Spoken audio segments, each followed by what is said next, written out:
ఇక మహబూబాబాద్ లో సిచ్యువేషన్ ఆ విధంగా ఉంటే ప్రస్తుతం నాగర్ కర్నూలు జిల్లాలోనైతే పాలమూరు రంగారెడ్డి పంప్ హౌస్ నీట మునిగింది. పాలమూరు రంగారెడ్డి ప్రాజెక్టు వట్టెం దగ్గర నీటితో టన్నెల్ నుంచి సర్జికల్ కు అక్కడ నుంచి పంప్ హౌస్ కు వరద నీరు చేరింది. దీంతో Palamuru Rangareddy project pump house నీట మునిగింది. పంప్ హౌస్ లోని నీటిని తోడుతున్నారు అధికారులు. నీరు మొత్తం బయటకు వస్తే గానీ నష్టం ఎంత అనేది అంచనా వేయలేమని చెబుతున్నారు. పాలమూరు రంగారెడ్డి ప్రాజెక్టులోని వెంకటాద్రి లిఫ్ట్ పంప్ హౌస్ లోకి నీరు చేరటపై స్పందించారు మాజీ మంత్రి నాగం జనార్దన్ రెడ్డి. ప్రభుత్వం వెంటనే స్పందించి మోటార్లను కాపాడేందుకు చర్యలు తీసుకోవాలని నాగం కోరారు.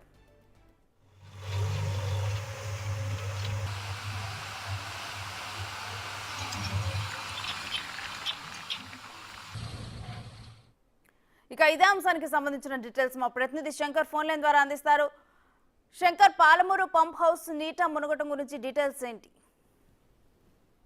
గత 4 రోజులుగా కురుస్తున్నటువంటి భారీ వర్షాలతో ఉమ్మడి పాలమూరు జిల్లా అంతా కూడా ఉక్కిరిబిక్కిరవుతున్నటువంటి పరిస్థితి కనిపిస్తుంది. కానీ తాజాగా పాలమూరు రంగారెడ్డి ప్రాజెక్టుకు సంబంధించి పంప్ హౌస్ నీట మునగడంతో ఒక్కసారిగా కోట్ల రూపాయల నష్టం వాటిల్లుతుందని చెప్పి కూడా చర్చలు అయితే పొందుకున్నాయి. ముఖ్యంగా జిల్లాలోని పాలమూరు రంగారెడ్డి ప్రాజెక్టులో భాగంగా ఉన్నటువంటి వట్టెం గ్రామం వద్ద ఉన్నటువంటి వెంకటాద్రి రిజర్వాయర్ పంప్ హౌస్ కూడా అక్కడే ఉంది. ఇదంతా కూడా పూర్తిగా నీటితో మునిగిపోయినటువంటి పరిస్థితి కనిపిస్తుంది. ఎందుకంటే వర్షం ఎక్కువగా రావడం, భారీగా వరద వచ్చి ఒక్కసారిగా ఏదైతే ఈ యొక్క వెంకటాద్రి పంప్ హౌస్ లోపలికి సొరంగం ఉంటుందో ఆ సొరంగం కూడా వాటర్ అంతా కూడా టన్నెల్లోకి వెళ్ళింది. ఆ టన్నెల్లోకి వెళ్ళిన క్రమంలోనే అక్కడ ఉన్నటువంటి పంప్ హౌస్ లో ఉన్నటువంటి మొత్తం మోటార్లు కావచ్చు, మిగతా సామాగ్రి అంతా కూడా నీట మునగడంతో ఇది సుమారు కోట్ల రూపాయల ఆస్తి నష్టం వాటిల్లని చెప్పి కూడా అక్కడ ఉన్నటువంటి వారు చెప్తున్నారు. మొత్తంగా ఈ టన్నెల్ దాదాపు 20 కిలోమీటర్ల మేర కూడా ఉంది. ఇదంతా కూడా నీటితో నిండిపోవడంతో పెద్ద ఎత్తున ఆస్తి నష్టం జరిగే విధంగా అక్కడ కనిపిస్తుంది మొత్తం పరిస్థితి. అయితే ఏదేమైనప్పటికీ 7లో మొత్తంగా అక్కడ ఉన్నటువంటి ఈ ప్రాంతాన్ని గుర్తించడం జరిగింది. ఎక్కడైతే ఈ నీటిని బయటికి పంపిస్తే తప్ప అక్కడ ఉన్నటువంటి మోటార్లను కాపాడే పరిస్థితి అయితే అక్కడ ముందుకు రానటువంటి పరిస్థితి కనిపిస్తుంది. దీనిపైన ఇప్పటికే నాగం జనార్దన్ రెడ్డి కూడా స్పందించాడు. ఏదైతే మెగా కన్స్ట్రక్షన్స్ నిర్లక్ష్యం వల్లనే ఇదంతా జరిగిందని చెప్పి కూడా ఆయన చెప్తున్నటువంటి పరిస్థితి అయితే కనిపిస్తుంది. ముఖ్యంగా ఏదేమైనప్పటికీ ఇట్లాంటి అంటే అతిపెద్ద ప్రాజెక్టు, అతిపెద్ద ఖర్చుతో కూడుకున్నటువంటి ప్రాజెక్టు, ఎంతో విలువైనటువంటి సామాగ్రి, అదే విధంగా ఎంతో విలువైనటువంటి మోటార్లు కూడా ఉన్నాయి. కోట్ల రూపాయల ఆస్తి నష్టం జరుగుతుంది. కాబట్టి దీన్ని వెంటనే నివారించేందుకు అధికారులు నడుం బిగించాల్సినటువంటి అవసరం అయితే ఉందని చెప్పి చెప్తున్నారు. ముఖ్యంగా దీనికి సంబంధించి వెంటనే అక్కడికి వెళ్ళడం కావచ్చు, అక్కడ ఉన్నటువంటి నీటిని ఏ విధంగా మనం బయటికి తీయాలనే క్రమంలో కూడా ఇంజనీర్లు అయితే అక్కడ పూర్తి స్థాయిలో పర్యవేక్షణ అయితే కొనసాగుతున్నటువంటి పరిస్థితి కనిపిస్తుంది.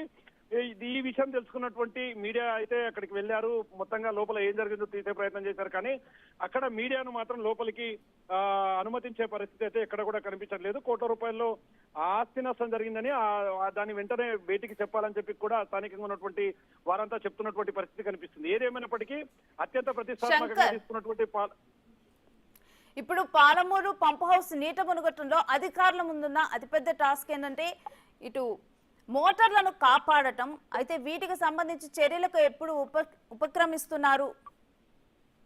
ప్రసన్న ఎగ్జాక్ట్ ఎందుకంటే పాలమూరు రంగారెడ్డికి సంబంధించి ఇది ఎక్కడైతే ఇది వట్టెం గ్రామం దగ్గర సమీపంలో ఉన్నటువంటి వెంకటాద్రి రిజర్వాయర్, ఇదంతా కూడా కొన్ని కోట్ల రూపాయల వ్యయంతో కూడా దీన్ని నిర్మించడం జరిగింది. దీంట్లో పెద్ద పెద్ద పంపులు ఉంటాయి. దీనికి కోట్ల రూపాయల వాల్యూ ఇదంతా కూడా ఖచ్చితంగా. ఎందుకంటే పాలమూరు రంగారెడ్డి ఎత్తిపోతల పథకం అంటేనే రాష్ట్రంలో ఒక అత్యంత ప్రతిష్టాత్మకమైన దాదాపు కొన్ని లక్షల ఎకరాలకు తాగునీరు ఇచ్చేదాకా కూడా ఇది రూపొందించారు. అయితే ప్రస్తుతం ఈ మోటార్లన్నీ కూడా దాదాపు 20 కిలోమీటర్ల మేర కూడా మునిగిపోయినటువంటి పరిస్థితి అయితే అక్కడ క్లియర్ కట్ గా మనకు కనిపిస్తుంది.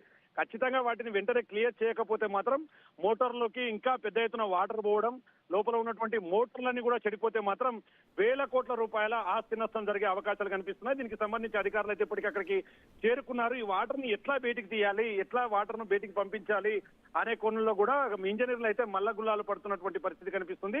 త్వరితగతిన మోటార్ల దగ్గర ఉన్నటువంటి వాటర్ అంతా బయటికి పంపితే తప్ప ఈ నష్టాన్ని నివారించలేమని చెప్పి కూడా అక్కడ ఉన్నటువంటి ఇంజనీర్లు చెప్తున్నారు. మరి ముఖ్యంగా స్థానికంగా ఉన్నటువంటి వారంతా కూడా అత్యంత ప్రతిష్టాత్మకమైనటువంటి ఇట్లాంటి ప్రాజెక్టుకు ఇలాంటి నష్టం ఎందుకు వాటిల్లింది, ఇట్లాంటి వాటర్ అంతా కూడా సడన్ గా లోపలికి వెళ్ళడానికి ప్రధానమైనటువంటి కారణం ఏంటి అనే కోణంలో కూడా పూర్తి స్థాయిలో దర్యాప్తును అయితే ప్రారంభించారు.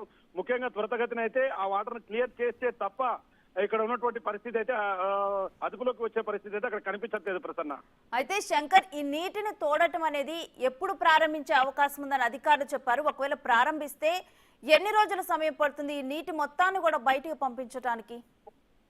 ప్రసన్న, వాస్తవంగా అక్కడ ఉన్నటువంటి సిచ్యువేషన్ చూస్తే మాత్రం అదొక పెద్ద టాస్క్ గా కూడా మనం చెప్పవచ్చు. ఎందుకంటే మోటార్లు రన్ అయితేనే అక్కడ ఉన్నటువంటి వాటర్ కావచ్చు, మోటార్ల సాయంతోనే వాటర్ బయటికి పంపుతారు. కానీ అలాంటి మోటార్లు అక్కడ మునిగిపోవడంతో కొత్తగా ఒక మోటార్లను బిగించడం కానీ అట్లాంటి ప్రక్రియకు అయితే వాళ్ళు శ్రీకారం చుడుతున్నారు.